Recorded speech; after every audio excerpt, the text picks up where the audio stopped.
And good evening. Welcome to Voices from the Village, Community Television's longest-running public affairs talk program show with your input too, Santa Cruz. We love to hear from you, so do not forget this is a live show on, September 8th? And it is a call-in show, so we want to invite your feedback here as well. As you saw, tonight's topic is going to be Syria and the rise of the American national security state. There is a lot of talk in the news today about, rationalizing and kind of finding convincing reasons to attack Syria and to justify an American attack on Syria, supposedly in an effort to protect and preserve life, yet kind of that weird, ironic thing, how can you protect and preserve life with bombs? So with us tonight, we're going to have two really amazing guests to talk about sort of perhaps a lot of the things that go unsaid in the mainstream media, community television, of course, trying to bring you not only the pundits and the special folks, but also people just like you and people here in your community. And we're really lucky to have with us tonight Stephen Zunis and Danny Sheehan, two distinguished academics and activists, organizers. Really, Stephen Zunis is a professor of politics at San Francisco State and International... University of San Francisco. Excuse me, University of San Francisco State. Yep, you know him. I could get this right one day. Professor of Politics at University of San Francisco, and also International Relations as well? Yes. Mm-hmm. Great. And Danny Sheehan, of course, is the infamous, for lack of a better word, lawyer that brought a lot of amazing kind of casework that perhaps even helped set up a lot of American politics today and kind of helps us understand a little bit about what it is that's happening today. So welcome to the show, both of you guys. Thank you, Sergio. So tonight's topic, Syria and the rise of the American security state. I mean, it's kind of two different things, but I think they are related. And we were talking a little bit beforehand about how they were. So why don't I pitch that question to you, either one of you first? Like how is tonight's topic related to that? Well, let's point out that this latest issue that's arisen about the potential unilateral authority of the president to launch a military strike against one of the Middle Eastern countries, all of this has flowed from that immediate period right after the end of the Cold War, when the Soviet Union dissolved on December 31st of 1991. We saw the George Bush Sr. administration move very quickly to try to communicate with Saddam Hussein to suggest to him that it was okay to go in and invade Kuwait if Saddam thought that they were stealing his oil.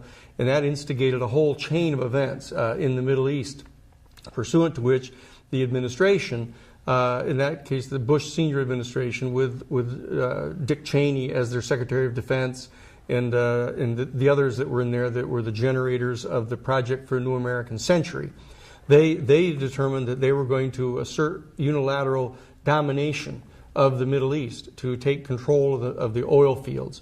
And this whole thing has been flowing out of the effort of the United States administrations to seize control of the oil fields at the end of the Cold War, as soon as they realized the Soviet Union was not going to be there as their adversary. That's what all of this is about.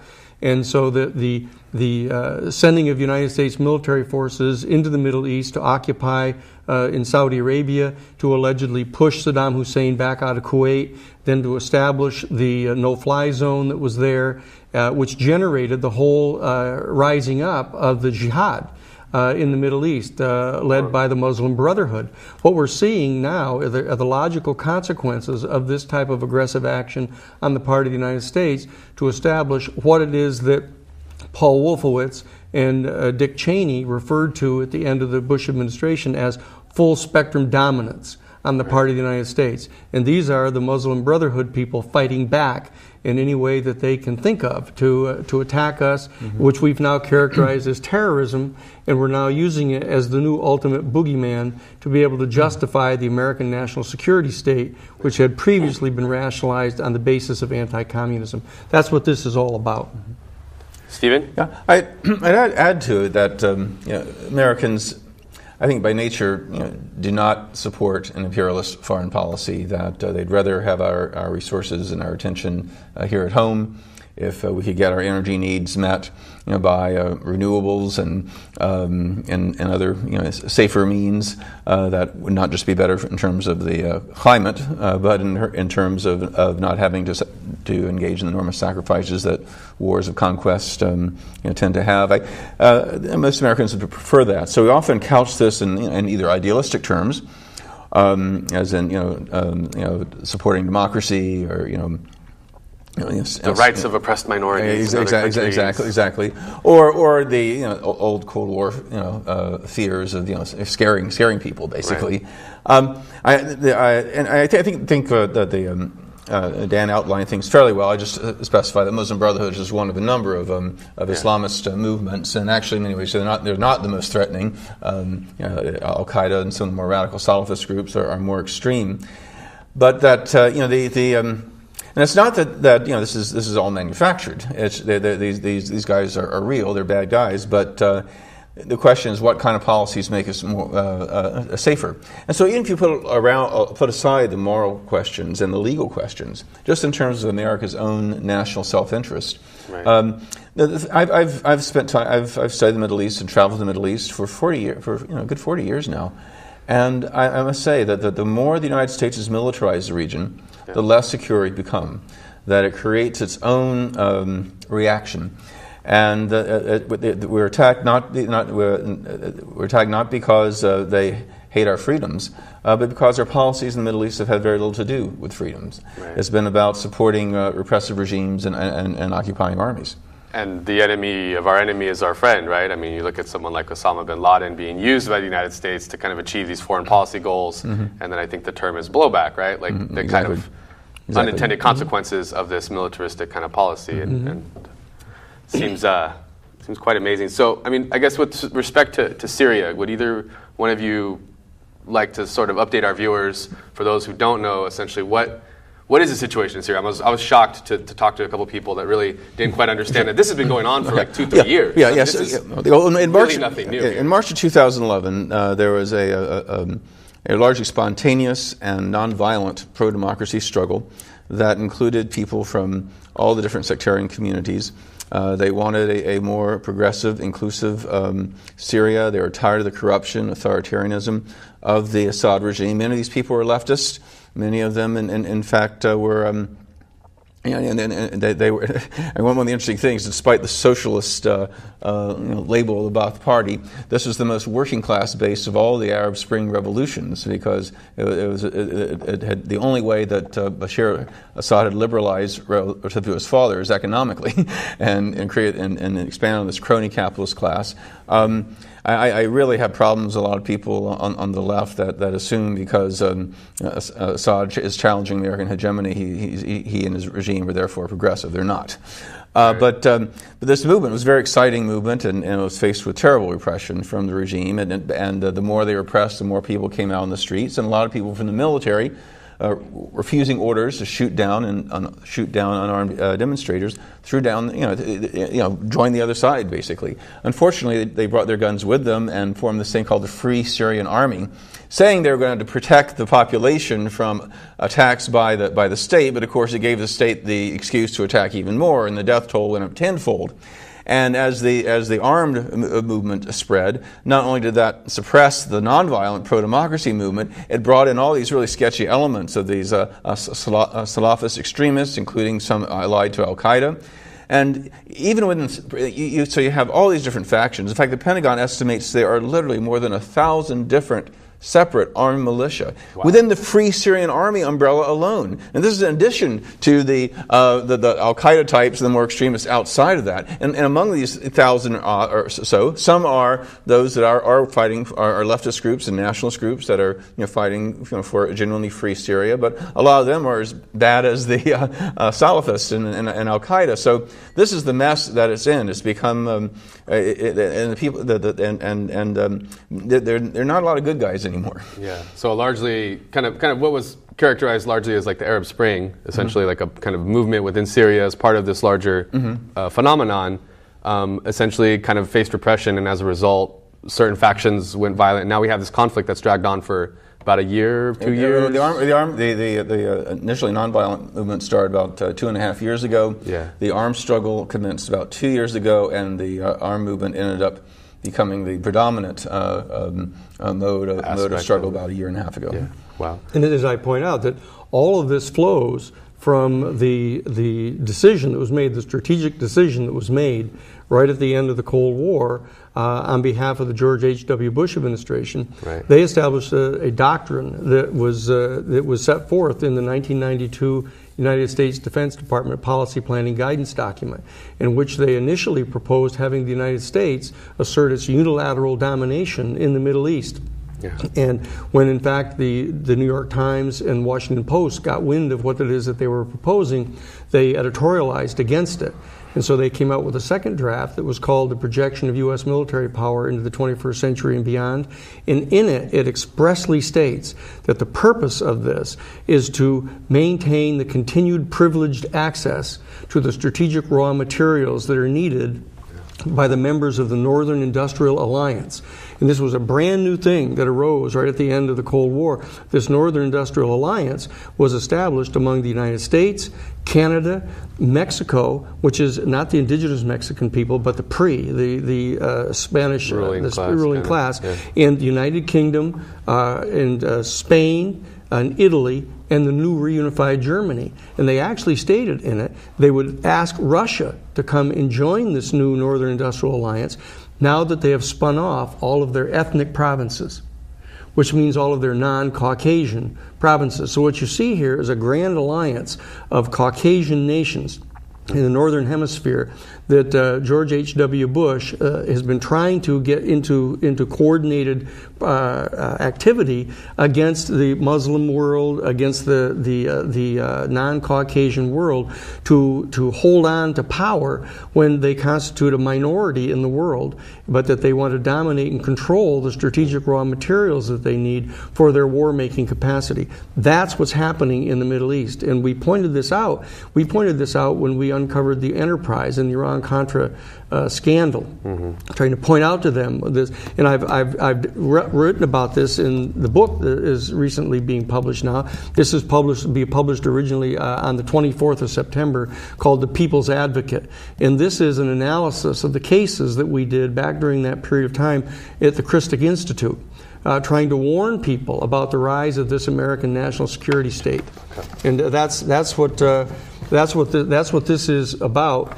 And this book leads on into it, and we're in the process of writing a second book now called Rulers of the Realm, that will actually follow up on this and show where it is we've come to now in the face of all of these warnings that were presented, including by Lawrence Walsh, the special prosecutor in the Iran-Contra case, who pointed out that because the Republican Party and the Democratic Party combined lacked the political will to punish those men that they caught under the leadership of Oliver North, the Deputy Director for Anti-Terrorism in the National Security Council, because they refused to punish those people and push them back. Lawrence Walsh warned that we were going to, in the very near future, face a rise of a major national security state, all under the rationale of anti-terrorism. And that's exactly what we're facing, and this is just the latest instance in which they are attempting to invoke the threat of terrorism to justify unilateral military action on the part of the United States military to establish full-spectrum dominance over the Middle East. And I think it's important to point out that not everybody who advocates intervention in Syria, for example, is coming from this place. A lot of people are based on sincere, if very tragically misguided in my view, but a sincere liberal internationalism, trying to punish or create a deterrent for future use of chemical weapons and whatever. But the problem is because of this history of the United States, because the people of the Middle East, even those who oppose Assad, recognize the United States as an empire with this kind of hegemonic agenda. Unilaterally attacking Syria or any other country is going to create a nationalist backlash. So if we really want people say, well, why would Assad, assuming that he did it, why would Assad use these chemical weapons or whatever, and we'd probably get this kind of reaction. Well, maybe he did that deliberately. And the reason I'm saying that is for whatever material, physical damage the United States might be able to through its cruise missiles due to the infrastructure of the Syrian armed forces, Assad is going to gain politically. Because one thing that makes Assad different than Gaddafi or Mubarak or Ben Ali, the other dictators have been overthrown, is that he still has a social base. A minority, but a fairly sizable minority, because he's been able to use divide and rule with the sectarian minorities. He's the crony capitalist class, the Ba'ath Party apparatus, the military, much more of an oligarchy than a one man rule. But also he's been able to manipulate that strong sense of nationalism that the Syrians have. And any country that's being bombed, people are going to rally around the flag. Right. I mean, I'm friends with the young Serbs who led the pro-democracy struggle that eventually brought down Milosevic, and they said the bombing of their country set their cause back. They were out in the streets defending the government, the very people who oppose Milosevic so much. Similar thing here. It's going to end up it's going to solidify the regime. Also, any hope we had of maybe splitting, the Ba'ath Party, encouraging the moderates, against an internal coup or something to go to negotiations. They're going to close ranks. Right. They're going to close ranks if the U.S. starts bombing. So, and if we think of our history in Syria, our attacks on Syrian forces in Lebanon in the 1980s, the Syrian Accountability Act of 2003, where we unfairly singled out Syria and a whole laundry list of things where we for these punitive sanctions. It was based on all this hyperbole, all this exaggerations and double standards. It was really disgusting. And then we had when Syria actually proposed in 2003 a weapons of mass destruction free zone for the entire Middle East, right. When they had a non-permanent seat in the UN Security Council, and the U.S. blocked it. Wow. When they sued for peace with Israel, Assad told the Israelis, give us back the occupied Golan Heights, and we will give you full diplomatic and economic relations. We'll demilitarize the Golan. You have international peacekeeping forces, the security guarantees, land for peace, like UN Security Council Resolution 242, whatever and the Bush administration pressured the Israelis to reject it. As Condoleezza Rice told Shimon Peres, don't even think about it, because we did not want to give Assad a political victory by getting his land back. So when we have that kind of history, I see 90-something% of the people in Syria, whether they oppose the regime or support the regime, don't like the United States and its policies in the region. And if the U.S. starts bombing them, again, it's going to play right into Assad's hands, right into his narrative that we are the last bastion of secular Arab nationalism, fighting both the Islamist extremists and Western imperialism. And again, even putting illegal and moral arguments aside, politically, it would be a really dumb thing to do. And it's also important to point out, I think, that there's a very dangerous moment here that we're in, because Obama, in kind of a liberal moment of actually paying some respect to the Constitution, said that he thought that it was important for him to go to the Congress to try to get support from the popular representatives if he was going to undertake this kind of unilateral military action. That the fact that he has gone to the people and there is a substantial chance that he's going to lose, that there's a major mobilization in the House of Representatives right now, in which almost all of the members of the Progressive Caucus, all 61 members of the Progressive Caucus who are opposing unilateral military action, join together with some of the teabag people and the others are going to join together, and they very likely can establish a coalition that can deny him the authority to do this. And it's going to be extremely difficult for him to try to then take unilateral action after having been denied support on the part of Congress. Right. And there's a United States Supreme Court decision called Youngstown Sheet and Tube versus Sawyer that was decided back during the Korean War, when Truman attempted to unilaterally seize the steel mills and run the steel mills on the grounds of national security because of the emergency we were in with Korea. To break a strike, basically. To break the strike of the United Steelworkers. And the bottom line is that Justice Jackson issued a concurring opinion in that United States Supreme Court case in which he said that if in fact the Congress acts in an area where they have co-responsibility with the executive branch and tells the executive branch they cannot engage in a particular form of conduct, the president's power is at its absolute lowest at that point.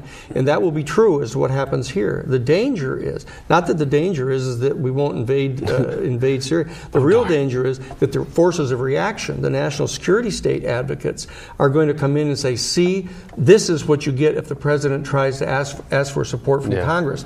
Which is extremely different than what Bush's did. The unilateral, we're looking at two completely different models. At the same time, we could talk about that a bit, because it seems like a lot of people are saying that this is a very intelligent move by Obama. It's kind of calculated. Like, I'm just kind of curious what you two would think, because I've heard a lot of different opinions about the maneuver, because some are arguing, it's taking like you're saying, essentially the American president's power away by doing that. Bush had established this privilege, quote unquote. This is all power that was seized actually by Reagan and the Bushes. That they kept insisting, and with John Yoo writing these legal briefs for them, and David Addington, that they somehow had this kind of unilateral authority to engage in this type of conduct, no matter. Again, back to the Iran-Contra case, in absolute defiance of the Congress. The Congress passes the Boland Amendment in March of 1984, expressly telling the executive branch they have no authority to give any military aid to the Contras, who've been declared international criminals by the Geneva Court, and they go right ahead and do it anyhow. Right. And they were arguing that they had the authority to do this, especially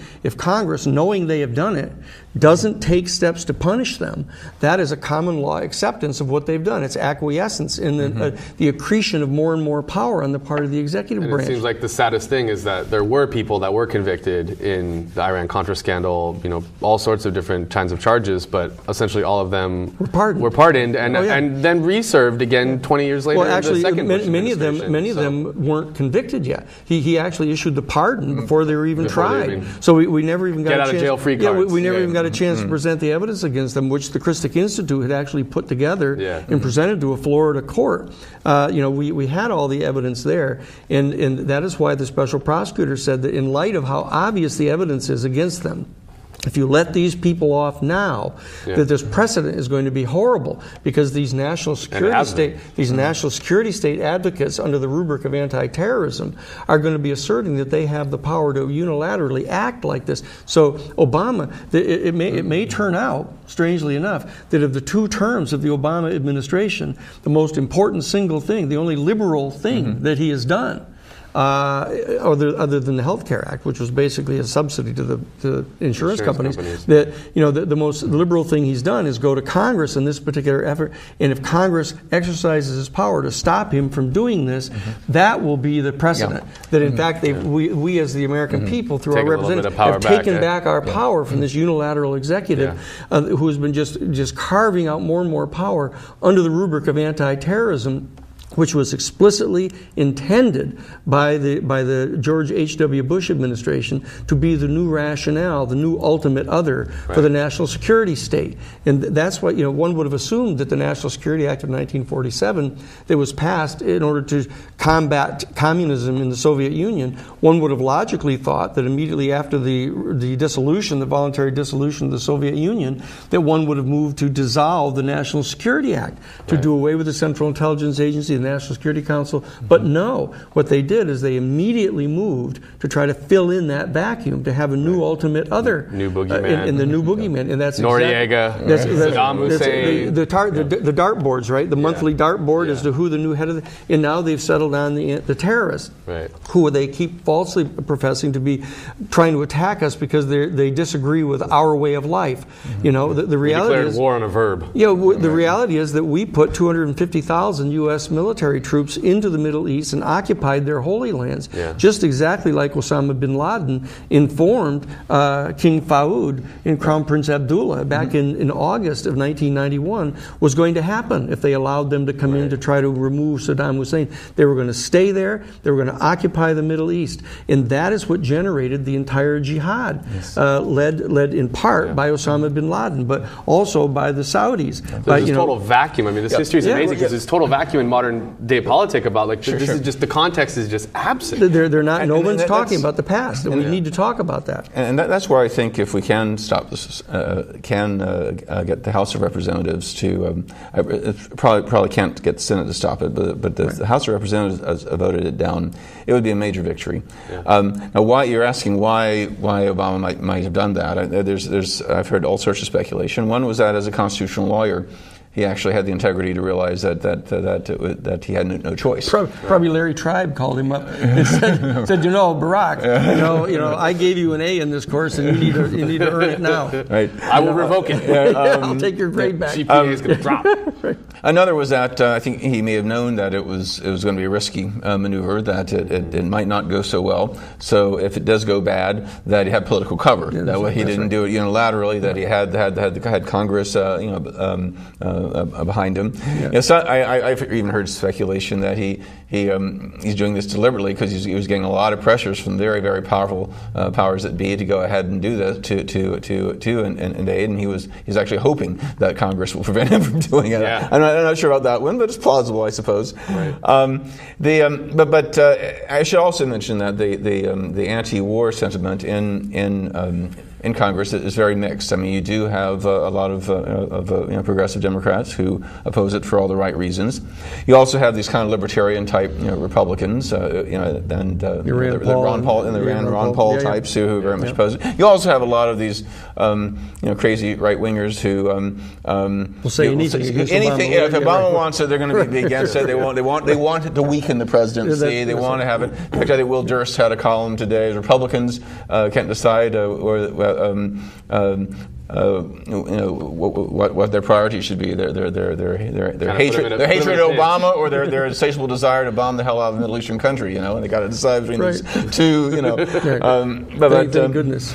Bomb brown people disappoint Obama. Yeah. Jeez.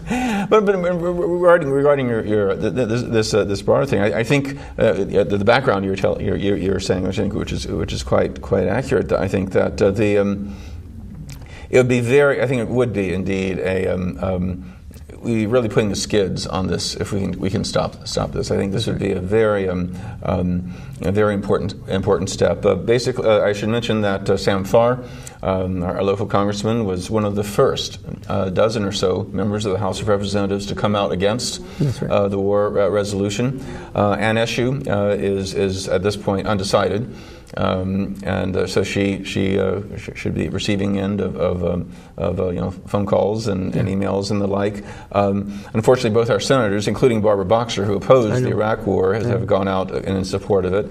And Nancy Pelosi, who opposed the Iraq War, has been really pushing hard on the House side from her position as Democratic leader.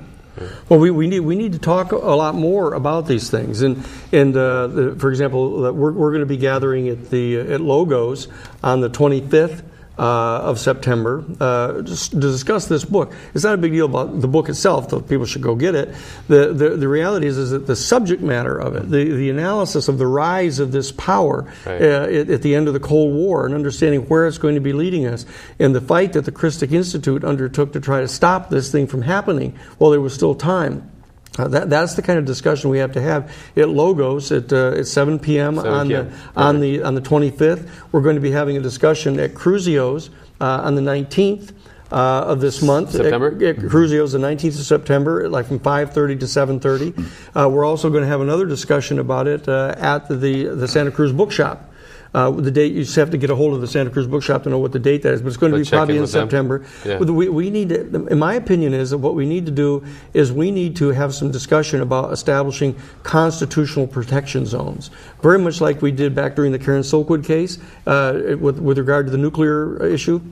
When the executive administration was talking about moving the bomb grade waste materials from the 103 private nuclear reactors around the country, we organized the city councils and county boards of supervisors to pass nuclear-free zone resolutions to prohibit them from taking these materials through the zone and actually force them to stop the whole program. Yeah, Santa Cruz is one of the first. Santa Cruz is one of the very first, and we should do it again. We should declare a constitutional protection zone where they absolutely refuse to enforce those provisions of the Patriot Act in the National Defense Authorization Act that authorized federal officials to arrest American citizens with no probable cause to believe that we've committed any crime at all, to put us in front of military tribunals, convict our American citizens with a less than even a unanimous verdict of the military tribunal, put you in military prison for life if they choose to do so, without ever presenting the witnesses against you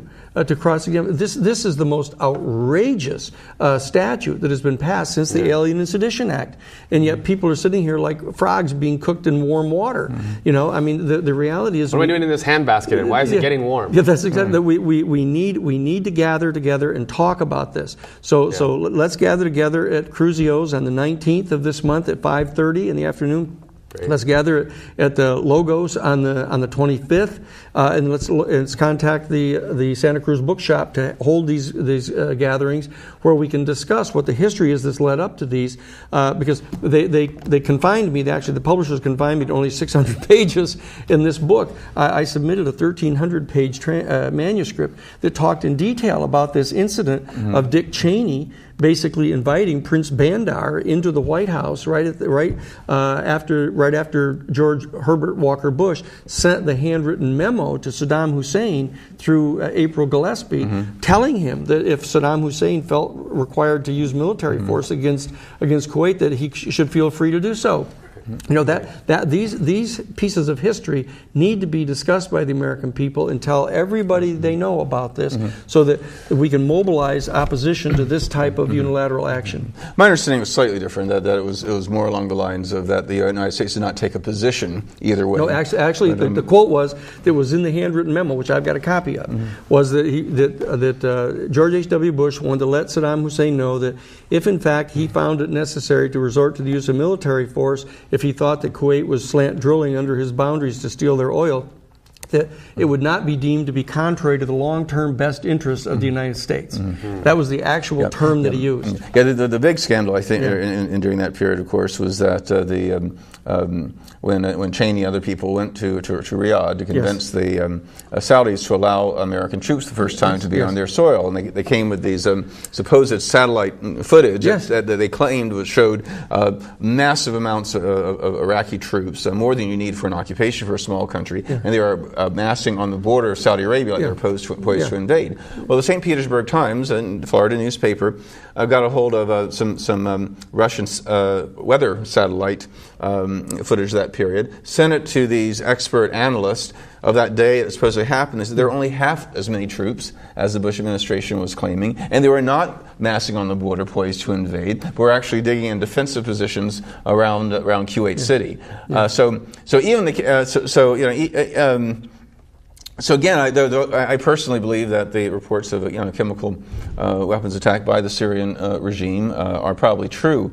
The fact that we've been lied to so many times about the stuff around the Gulf War, around Iraq having chemical and biological weapons and weapons programs and nuclear weapons programs, ties to Al-Qaeda. I mean, we've been lied to so much. This is well, they can only cry Wolfowitz so many times. Exactly. Until people just absolutely refuse to believe them. Right. And that's the problem. Right. That's exactly right. Yeah. So again, I tell some of my liberal friends who are supporting the war that even if you do believe that there are sort of cases like where humanitarian intervention might be appropriate, the United States is the last country to do that, given our reputation. Even assuming we are telling the truth about what's going on in Syria, nobody believes us anymore. Well, plus the evidence that we actually supplied, deadly gases and deadly gas for killing people to Saddam Hussein. Yeah, and not only that, they are. The raw materials. They supplied the materials. The raw materials in their chemical weapons were supplied by the United States for pesticides and in fertilizer and the like. Congressional hearings in the 1990s showed that the Iraqis were using this material to make chemical weapons. No objections. And here's the scary part, and I wrote about this some years ago, but it's actually finally come out officially in CIA documents. There are officials from the Defense Intelligence Agency on the ground in Baghdad during the Iran-Iraq War using U.S. satellite footage to show the the Iraqi armed forces, where there are concentrations of Iranian troops, in the full knowledge that they would use that information and use chemical weapons against them. And we were supplying the intelligence to show them. Exactly. And knowing they were the raw materials and the intelligence. In fact, even when they attacked Halabja, it was a Kurdish town that had been taken over by pro-Iranian Kurdish rebels, and Saddam attacked them. Over 5,000 civilians were killed. The U.S. initially tried to cover up for it by trying to blame the Iranians that were then the preferred enemy. And then, ironically, full 15 years after the fact, and 10 years after Iraq had completely eliminated their chemical weapons, that was used as an excuse for the U.S. to invade and occupy Iraq. Right. So that was the joke, right? That the United States is absolutely sure that Iraq has these weapons of mass destruction because we still have the receipts. Yeah, yes. And so we're saying is that people need to focus on this moment to contact not only Sam Farr, to support him in what he's doing, and to support all the members of the Progressive Caucus who are opposing this resolution, but to try to call all of their relatives in the other states around the country to get them to contact their congresspeople. This is such an important moment to turn back the rising tide of this American national security state and the attempt to usurp more and more unilateral authority on the part of the president. This is the exact moment where they need to have their voices heard. That we don't always keep calling people to call up every week to your congressman about something, but this is an extraordinary strategic moment in a turn back of this whole dynamic that's been going on ever since basically December 31st of 1991, when the Soviet Union basically backed out of the Cold War and created this vacuum where the United States had an opportunity to rise to the higher angels of our nature and actually establish a peaceful world. Peace dividend was squandered. Gorbachev convened the State of the World Forum, to bring in former presidents and former secretaries of state and secretaries of defense to come in who are now unbridled by being in office, to tell about the need to establish a new paradigm, a new post-Cold War paradigm. And we kept scrambling at that because we were all participating in that to try to get this established, an agreement established before the United States zealots, the national security state advocates, figured out some other alternative. But we realized that now they were active the very Monday morning when Paul Wolfowitz, came into the West Wing and brought in Doug Feith and David Addington and Elliot Abrams and all of them, and crafted that very first 1992 United States Defense Department policy planning guidance document calling for full spectrum dominance, an absolute reactionary return to the late 19th century imperialist policies that had obtained before the Soviet Union arose to be a counterforce to that. And just let me mention as a little side here, because I know that there are some people, most famously people like Steve Walton, John Mearsheimer, who are very much of the establishment political science, people who were big Cold Warriors and the like, who've said, these people are Jewish and pro-Israel. We're all doing this stuff in the Middle East, for the sake of Israel. Iraq was all about Israel. Syria's about Israel. Iran's about Israel, et cetera, et cetera. Now, I'm very, very critical of Israeli policies and U.S. support for Israeli policies, as you know. But really, the problem is empire. I wish it was just the Israel lobby. If it was just the Israel lobby, we have a better chance of stopping it. But it's much bigger than that. It's about empire, and Israel is a piece of it. I mean, it's certainly it's a player. It's a surrogate in many respects. We have joint interests with certain right-wing elements within Israel, where our goals coincide. Right. But I think what Dan is saying here is really important. It's much bigger than that. It's about empire, and let's not try to put the blame on an ethnic minority group. Let's look at the big picture. Right. Where it really. We have the war economy. I mean, this entire country is so dependent on war. It's our number one export. There's a whole structural thing that is not absolutely related to these current events or this kind of specific country history. I mean, this is larger project of empire that's being resurrected. This is a set of policies that arose in the late 1890s. Right. There was that entire period from 1868 to 1888 when the rise of the robber baron era, the major industrialists that began to assert their power through Brown Brothers Harriman and Sullivan and Cromwell. This entire operation that was going. Remember that the grandfather of John Foster Dulles and Allen Dulles, John W. Foster, who was the Secretary of State in that period of time. This is when they took over the Philippines, they took over Hawaii, they mounted the invasion of Cuba, the Spanish-American War. This entire ethos of imperium. And both John Foster Dulles and Allen Dulles were taught this by their grandfather at their grandfather's knee, along with Robert Levington, I think his name, who was the son-in-law of John W. Foster, who was the Secretary of State for Wilson, and were there at Versailles. This imperial ambition that exists on the part of a set of Federalist people, all the way from Alexander Hamilton and the major financial powers that represented the Federalists at that time. This has been a strain inside the American culture ever since the founding of the country, of these elitists who did not believe in democracy, did not believe in fundamental rights of individual citizens. This kind of elite has existed inside the United States. They've made their play at the end of the Cold War to reassert that type of imperial ambition, to the point of actually generating full front page stories in the New York Times Sunday magazine saying, "American Empire, get used to it." Remember that thing? I mean, like we were all supposed to say, well, okay, I guess pointing out that the United Kingdom was getting a bad rap for what they did in India. I mean, this is how close it came, the kind of rising crescendo of rationalizing what was going on here, until they've run into this resistance actually from the Islamicists in the Middle East, pushing them out of the Holy Land. And that's what this is all about. If the United States would withdraw its military forces from those areas, which Obama professes to be wanting to do, the cause of the... Right after he closes Guantanamo. Right. But what I'm saying is that our American people need to understand that the time is now ripe for rising up and opposing this entire operation. And I think we can do so most effectively on the local basis by getting our city councils and county boards of supervisors to pass these constitutional protection zones where they will actually refuse to abide by the Patriot Act and the National Defense Authorization Act, and have our own local law enforcement authorities refuse to enforce these statutes.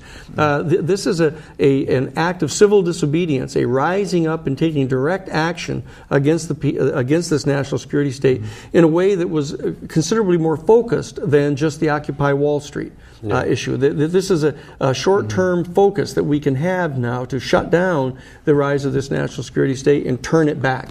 So speaking of the rise of the national security state, I know you were involved with the Pentagon Papers case, and could you talk about a little bit of the difference between Daniel Ellsberg and Bradley Manning, or someone like Julian Assange? Like, they're both really under attack, have been. Assange is still holed up in the Ecuadorian embassy in London. Chelsea Manning has now been convicted of, 35 years? Some ridiculousness. 35 years for, yes. We need to understand, this began... It's a little intimidating to try and organize this this resistance when, quite frankly, it seems like they have our number already. There's no doubt that they have increased their power since 1971. When I got the call from Jim Goodell, the executive vice president and general counsel for the New York Times, and came to our office and sat in the meeting where he first informed us that they had the Pentagon Papers. And as it says in the book, I was the very first one to tell them, let's print these things, because they were so intimidated about the possibility of being prosecuted for doing this.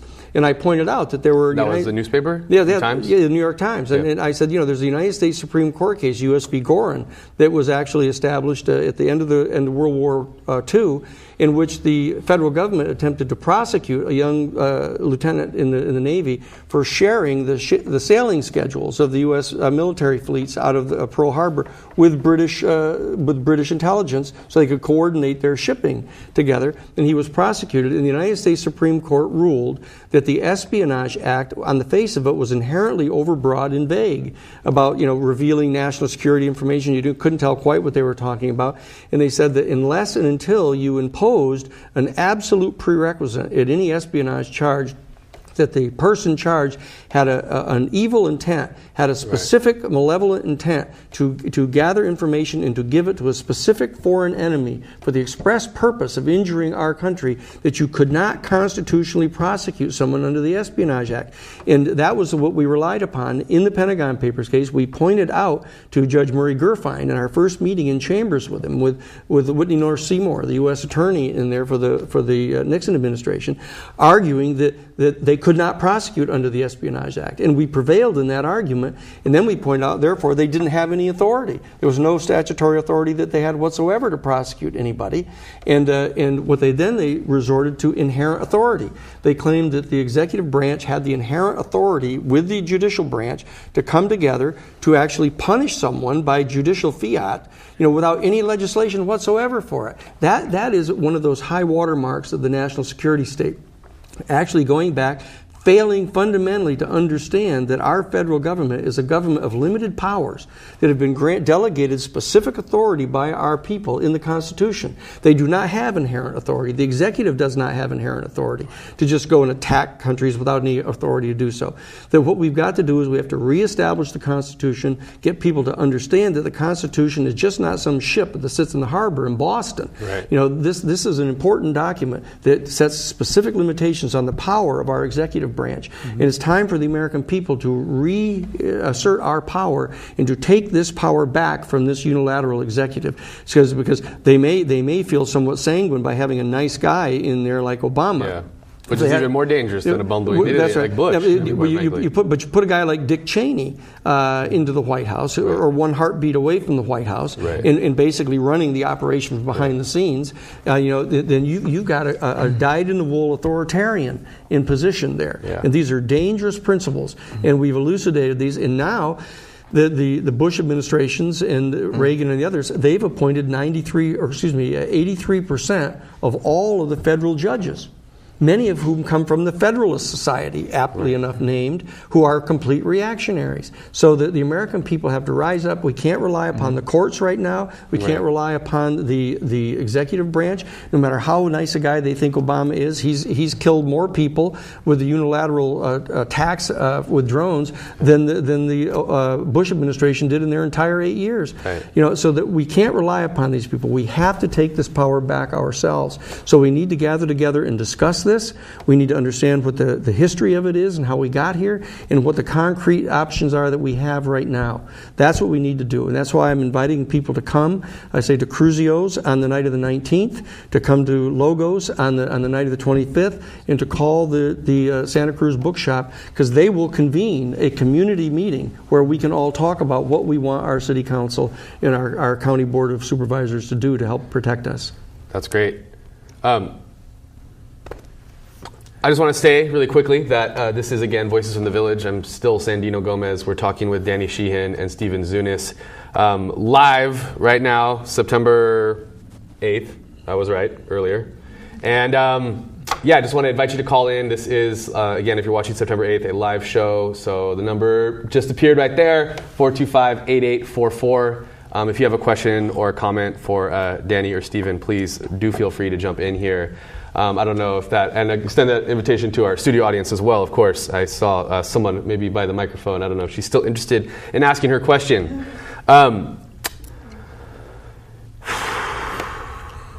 This is deep. You just ruined my whole understanding of the American government, folks. Whoa, they're not there like mom and pop apple pie to protect me? Jeez.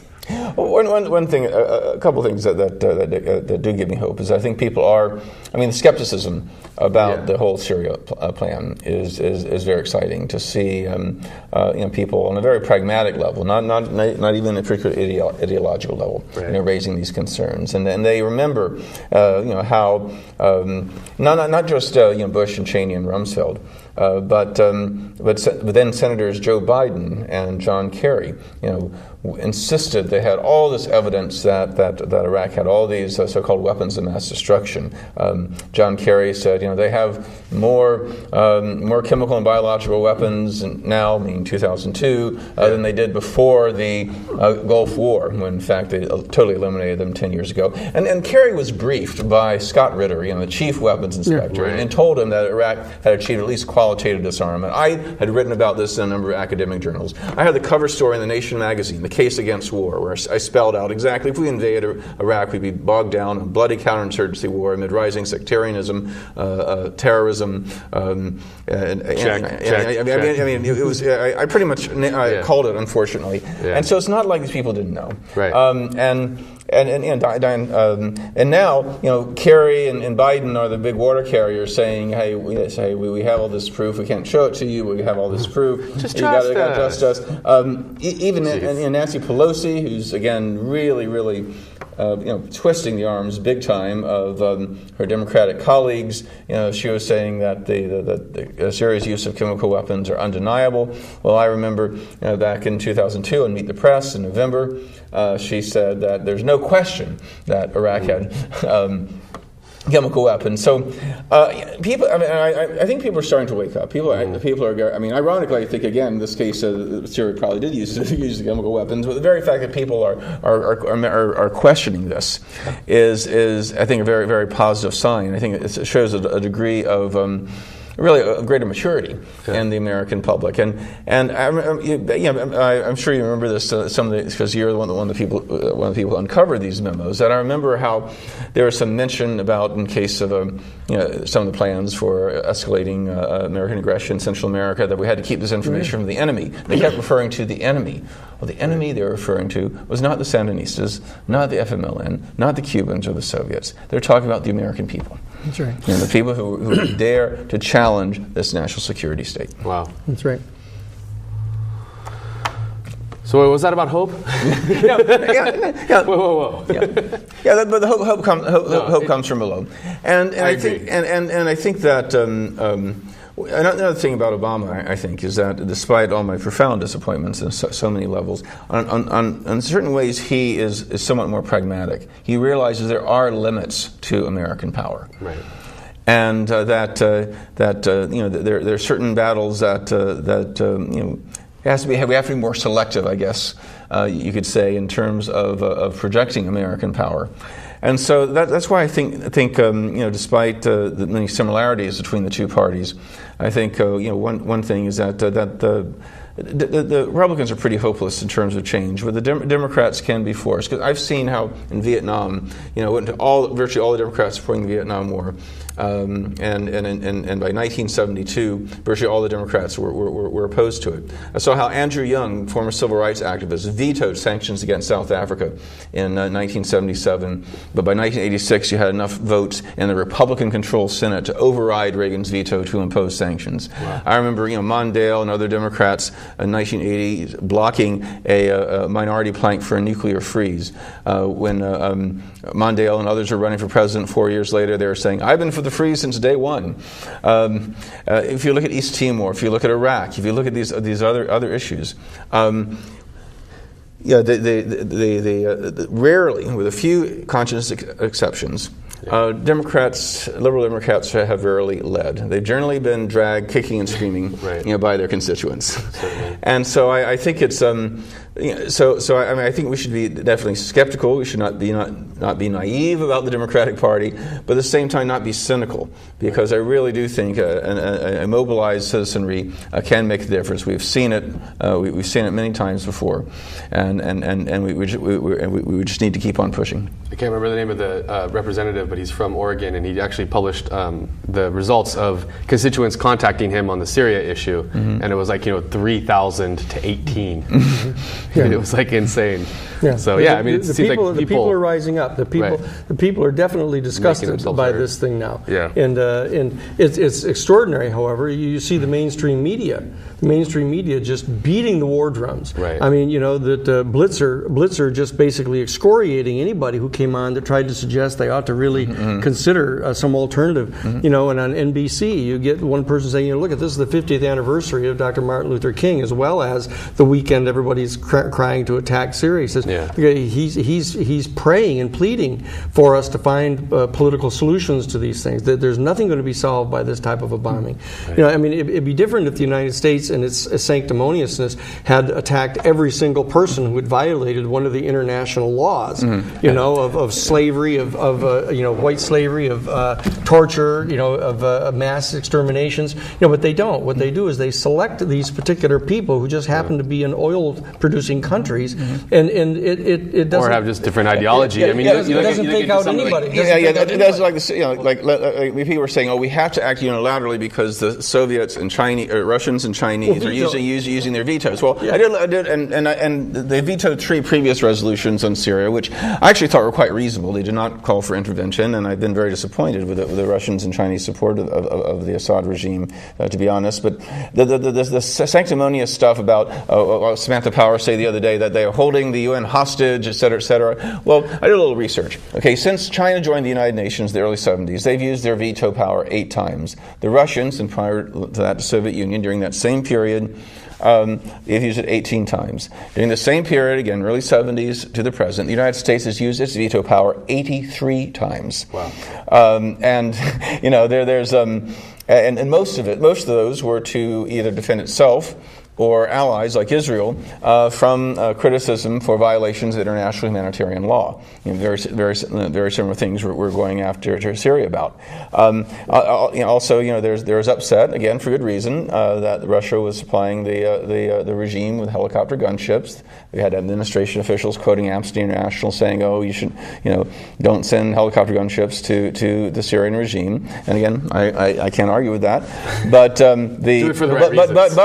But Amnesty International, what they didn't mention was Amnesty International in the past few years has also called for the United States to stop sending helicopter gunships to Israel, to Turkey, to Colombia for the same reason. They're being used against civilians. Right. And so I think So this is what I'm just confirming what Danny is saying. It's not that these governments the U.S. is going after aren't doing terrible things, but we're being highly selective in terms of what should be enforced. Yeah. You know, I'm sorry, guys. I know we could keep going on this, but I've just been informed by our lead camera person over there that we are actually out of time. Where can people find out more information about you, Stephen, and the articles that you write? You can find them on my website, www.stephenzunis.org. That's STEPHENZUNES, stephenzunis.org. I teach at the University of San Francisco, but I live here in Santa Cruz. Great. And we'll keep an ear out for you. Yeah. Danny, where can you find more information about you and your book, your upcoming book? They can find out about our stuff on danielpsheehan.org, and they can find out about the Lakota People's Law Project that we're doing up in South Dakota at lakotalaw.org. DanielPSheehan.com. Daniel, I'm notified by I just Googled Sarah. your name and found it right away. So DanielPSheehan.com. And it tells all about what we're doing. Well, thank you so much, you guys. It's really been a very interesting conversation. Thank you, Santa Cruz. We hope to see you next time here on Voices from the Village. I'm Sandino Gomez. I've been here with Stephen Zunis and Danny Sheehan, and we just want to thank you very much for watching. Be sure to tell your friends, please, please, please, do not attack Syria. You know, what's the great phrase? You know, bombing for peace is sort of like screwing for virginity. So I think that's the situation we're in here, and that'll be your thought for the night. Thank you so much. Have a great one. Good night.